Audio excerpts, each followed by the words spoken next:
Hi guys, எல்லாருக்கும் வணக்கம். So welcome to my channel. என்ன பார்க்க போகிறோம் அப்படின்னு கேட்டிங்க அப்படின்னா நம்ம இப்போ கூலி படத்தோட ரிவ்யூ பண்ண போகிறோம். ஸோ இந்த கூலி படத்தோட ரிவ்யூஸ் எப்படி இருக்கு அப்படின்னா நம்மளுடைய பீஸ்ட் படத்துக்கான தளபதி விஜய் சார் நடிச்சு பீஸ்ட் படத்துக்கு ரிவ்யூஸ் இல்லை. சில பேருக்கு இந்த படம் பிடிச்சிருக்குது, பட் சில பேருக்கு இந்த படம் பிடிக்கல. சில பேருக்கு இந்த படம் ஆவரேஜா இருக்கு, சில பேருக்கு இந்த படம் ஓகேவா இருக்குது, சில பேருக்கு இந்த படம் இது நடிக்காமல் இருந்துக்கலாம், சில பேர் இந்த படம் நெல்சன் தான் எடுக்காம இருந்திருக்கலாம். ஸோ இந்த மாதிரி ஒரு ஜானர் இருக்குல்ல. ஸோ இந்த மாதிரி ஒரு கமெண்ட்ஸ் எல்லாம் நம்ம கேள்விப்பட்டோம் பீஸ்ட் படத்துக்கு. ஸோ அதே மாதிரி இந்த கூலி படத்துக்கு தட்ஸ் மிக்சட் ரிவ்யூ வந்துட்டு இருக்குது. போடா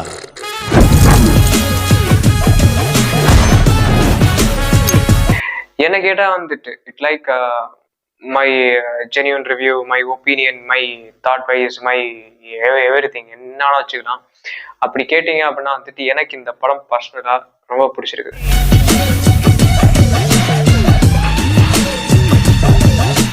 அண்ட் ரஜினி சாரை இது வரைக்கும் காட்டாத ஒரு பரிமாணத்துல காட்டின மாதிரி எனக்கு ஒரு ஃபீல் ஆகுது.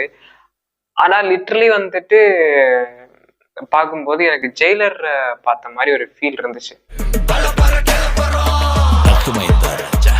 நம்ம யோசிச்சு பார்த்தோம் அப்படின்னா இந்த படம் பார்க்கறதுக்கு ஜெயிலரை ஞாபகப்படுத்துற மாதிரி இருந்தாலுமே இட் லைக் ஒரு தெலுங்கு படத்தை பார்த்த மாதிரி ஒரு ஃபீல் இருக்குது. ஏன் அப்படின்னா தெலுங்கு படத்துல நம்ம இதே மாதிரி நிறைய படத்தை கொண்டாடி தீர்த்துருக்கிறோம். பட் தமிழ்ல அந்த மாதிரி படம் வரும்போது அதை கொண்டாட மறந்துடுறோம். ஸோ அதனாலதான் நான் இதை ஞாபகப்படுத்துறேன். ஓகே, ஸோ இப்போ இந்த படத்தை பத்தி ஃபுல்லா பேச போறோம். ஸோ வாங்க நாம வீடியோக்குள்ள போலாம்.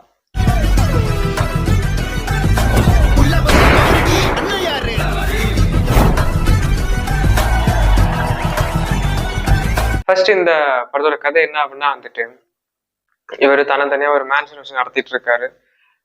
மேன்ஷன் ஒரு நடத்திட்டு இருக்கும்போது திடீர்னு பார்த்தா இவரோட ஃப்ரெண்ட் இறந்துட்டாரு அப்படின்னு ஒரு நியூஸ் அடிபடுது. அப்ப அந்த இறுதி சடங்குக்கெல்லாம் போயிட்டு அங்க பார்த்தா தன்னோட ஃப்ரெண்ட் உண்மையான டெத் ஹார்ட் அட்டாக் கிடையாது, மர்டர் அப்படின்னு ஒரு கேள்விப்படுறாரு. ஸோ அதுக்கப்புறம் அதை கொலை பண்ணது யாரு, எப்படி கொன்னாங்க, அது என்ன பண்ணாங்க, அதை இவர் எப்படி எல்லாம் கண்டுபிடிச்சாரு, அதுக்கு என்னெல்லாம் விஷயம் நடந்துச்சு. ஸோ இதுதான் இந்த படத்தோட ஒரு ஜானர் ஆஃப் கதை. சூப்பர். அவன் உங்களுக்கு அப்பாவா இருக்கலாம், ஆனா அவன் எனக்கு நண்பன். இதுல நிறைய பேர் நடிச்சிருக்கிறாங்க. ஸோ ஃபர்ஸ்ட் ஆஃப் ஆல் அதை சொல்லி ஆகணும். ஸோ நம்ம நாகார்ஜுனா அண்ட் நம்மளுடைய Aamir Khan sir and Rajini sir and Upendra sir and Shruti Haasan, Sathyaraj sir and இன்னும் சின்ன சின்ன கேரக்டரிசம்ஸ். ஸோ பல கேரக்டரிசம்ஸ் மனசுக்குள்ள பதிகிற மாதிரி இருக்கே தவிர இது இது இப்படி இல்லை, இது மனசுல பதிய இல்லை, இது இப்படி இது அப்படி அப்படி மாதிரிலாம் எனக்கு தோணல. என்னோட பாயிண்ட் ஆஃப் பொறுத்த வரைக்குமே அவங்க கேரக்டரிசம்க்கு ஏத்த மாதிரி ஒரு கதை கிரியேட் ஆகிதான் அங்க அந்த ஒரு கேரக்டரிசம் வருது. ஓகே, ஸோ உபேந்திரா சார் வர்றாரு அப்படின்னா அதுக்கேற்ற கேரக்டரிசம் வருது.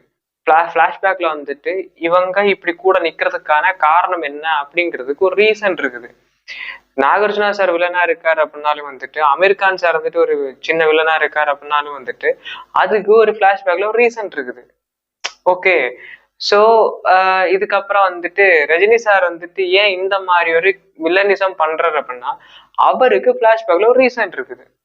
ஸோ இந்த மாதிரி எல்லாத்துக்குமே ஒரு ரீசனையும் கொடுத்தாச்சு, லாஜிக்கும் கொடுத்தாச்சு. இதுக்கு மேல உங்களுக்கு என்ன வேணும் எனக்கு தெரியல. எனக்கு இதுக்கு மேல உங்களுக்கு என்ன வேணும்? புதுசா ஏதாச்சும் உள்ள கொண்டு அப்படியே தந்தான் திம்பிங்களா? எனக்கு புரியல. எனக்கு புஷ்பா படத்தை கொண்டாடினீங்க, எந்த அளவுல நீங்க கொண்டாடினீங்கன்னு எனக்கு தெரியல. புஷ்பா 2 படம் நீங்க கொண்டாடினீங்கல்ல, கிளைமேக்ஸ்ல என்ன புடுங்குனாங்க அப்படின்னு நீங்க சொல்றீங்களா? கமெண்ட்ஸ்ல சொல்லுங்களேன். கிளைமேக்ஸ்ல அப்படி என்ன புடுங்குனாங்க அப்படின்ட்டு.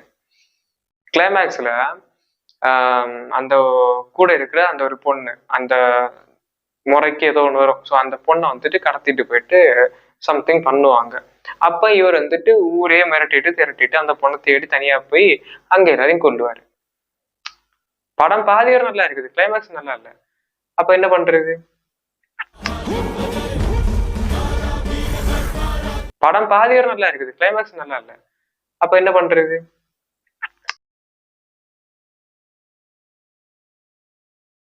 படத்துல பில்டப் எவ்வளவு இருக்குதோ அந்த அளவுக்கு வந்துட்டு எமோஷன்ஸ் இருக்குது, அந்த அளவுக்கு கிரியேட்டிவிட்டி இருக்குது, அந்த அளவுக்கு டைரக்ஷன் இருக்குது, அந்த அளவுக்கு வந்துட்டு ஆக்டிங் இருக்குது, அந்த அளவுக்கு நிறைய ஸ்ட்ரகிள்ஸ் இருக்கு இந்த படத்துல.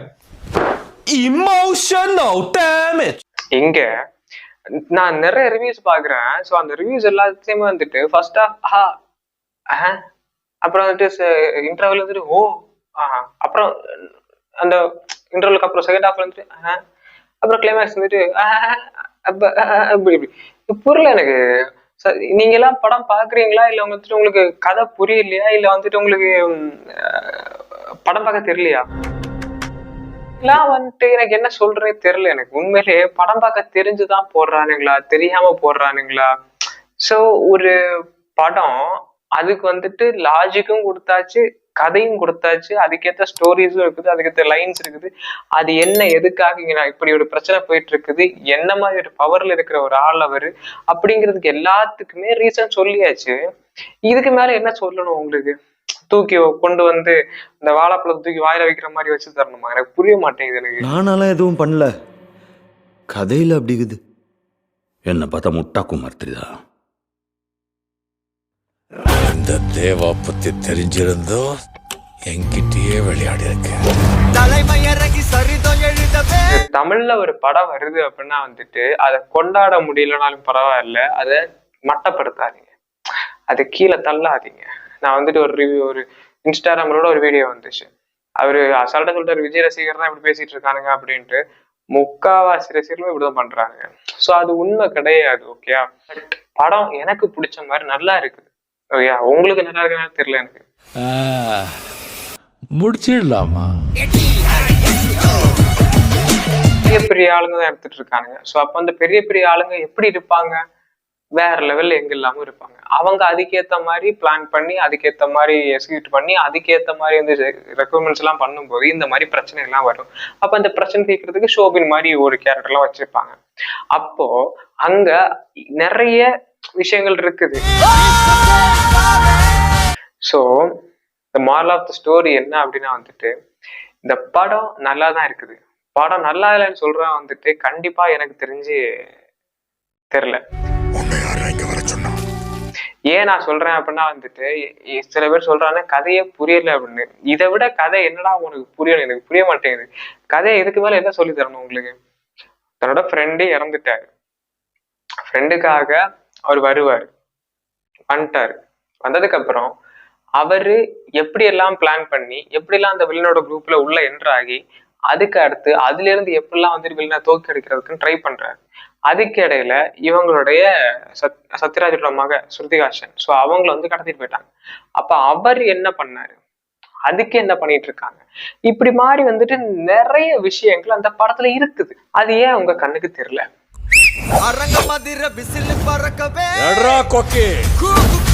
இது என்னெல்லாம் பண்ண முடியுமோ, இவர் என்னெல்லாம் பண்ண வைக்க முடியுமோ அது எல்லாமே பண்ண வச்சிருக்காங்க.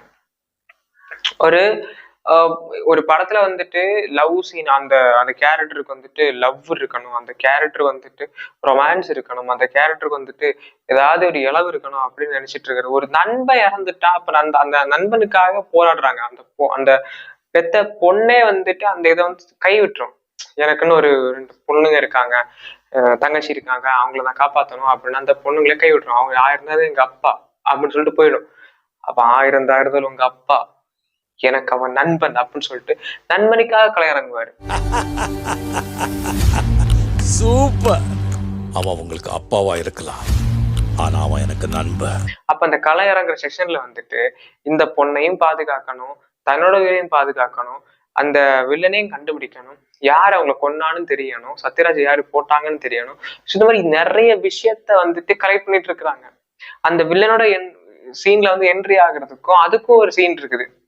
இதுல மோஸ்ட் ஆஃப் த பிரச்சனை என்ன அப்படின்னா வந்துட்டு, இந்த படம் LCU LCU LCU LCU LCU LCU அப்படின்னு சொல்லி ஒரு சாவடிச்சு நான் தரமட்டம் ஆகுறானுங்க. உண்மையை சொல்ல போனா அதுக்கு லோகேஷ் சார் வந்துட்டு ஒரு ஒரு ஒரு நோட்டீஸே அனுப்பி விட்டுருந்தாரு, this is not LCU, this is standalone film அப்படின்ட்டு. அதை பார்த்தாலாவது கொஞ்சம் ஹைப் கொஞ்சம் இறங்கிச்சு. அதுக்கப்புறம் படம் வந்ததுக்கு அப்புறம் வந்துட்டு எதிர்பார்த்த மாதிரில அப்படின்னா எனக்கு புரிய மாட்டேங்குது. இதை விட உங்களுக்கு என்ன தரணும்னு தெரியல. நார்மல் ஸ்டோரி தான். நான் வந்து பயங்கரமான ஸ்டோரி, பக்காவான ஸ்டோரி அப்பெல்லாம் சொல்ல வரல. நார்மல் ஸ்டோரி தான். பட் அந்த நார்மல் ஸ்டோரியில வந்துட்டு கதை இருக்கு. அந்த கதையை வந்துட்டு கண்ணுக்கு தெரியல அப்படின்னா கண்ணாடி போடுங்கடா அப்படின்னு தான் சொல்ல தோணுது. அந்த நார்மல் ஸ்டோரி வந்துட்டு சூப்பரா கொண்டு போயிருக்காங்க. தன்னோட நண்பன் இறந்துட்டான், நண்பனுக்காக இவங்க என்ன பண்றாங்க, அவ்வளவுதான் மேட்ரு. அதை வந்துட்டு சூப்பரா கன்வே பண்ணி காமிச்சு, அதுக்கு இவங்க வந்து சத்யராஜ் எப்படி உள்ள இவங்களுக்குள்ள என்றானாரு, அதுக்கு ஒரு சரியான விளக்கத்தை எல்லாம் வச்சு ஒரு படத்துல வந்துட்டு கொஞ்சம் கிளம்ஸியா இருக்குது, பட் அதை சூப்பரா காமிச்சிருக்கிறாங்க. அண்ட் ஃபைட் சீன்ஸா இருக்கட்டும், அண்ட் டான்ஸா இருக்கட்டும், அண்ட் பாட்டா இருக்கட்டும், அண்ட் அனிருத்தோட பேக்ரவுண்ட் ஸ்கோரா இருக்கட்டும், அமெரிக்கான் சார் வர அந்த சீன்ஸா இருக்கட்டும், உபேந்திரா சார் வர சீன்ஸா இருக்கட்டும், எல்லாமே வந்துட்டு பார்க்கும்போது ரொம்ப அழகா தான் இருக்குது. எனக்கு புரியவே இல்லை இந்த படம் எப்படி நல்லா இல்லை அப்படிங்கிறது.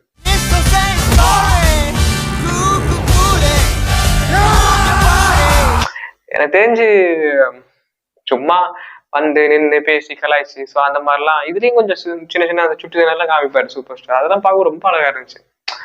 பட் என்னதான் மிஸ் ஆகுதுன்னு எனக்கு தெரிய மாட்டேங்குது. இல்ல எனக்கு தான் படம் பார்க்க தெரியலையா அப்படின்னு நீங்க நினைக்கிறீங்களான்னு எனக்கு தெரியல.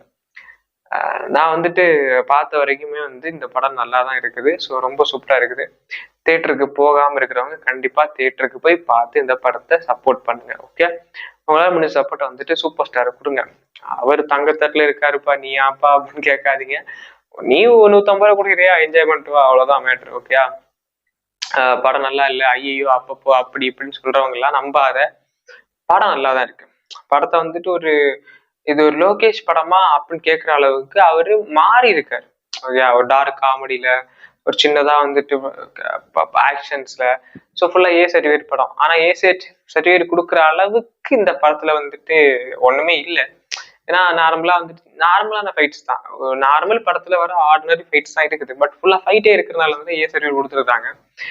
அண்ட் எனக்கு இந்த படம் பிடிச்சிருக்குது. அண்ட் ஒரு படத்தை நம்ம பார்க்கும்போது அந்த படத்துல ஒரு ஒரு விஷயத்த பார்க்கும்போது அது நமக்கு வந்து நம்ம உள்ள போயிடுவோம். ஓகே, சீட் அடிச்சோட போயிட்டு உள்ள போயிட்டு அவன் யாரா என்னடா பண்றான் அவன் சாவடிங்கடா அப்படி மாதிரி நடிச்ச ஒரு கேரக்டர் வந்து சோபின்.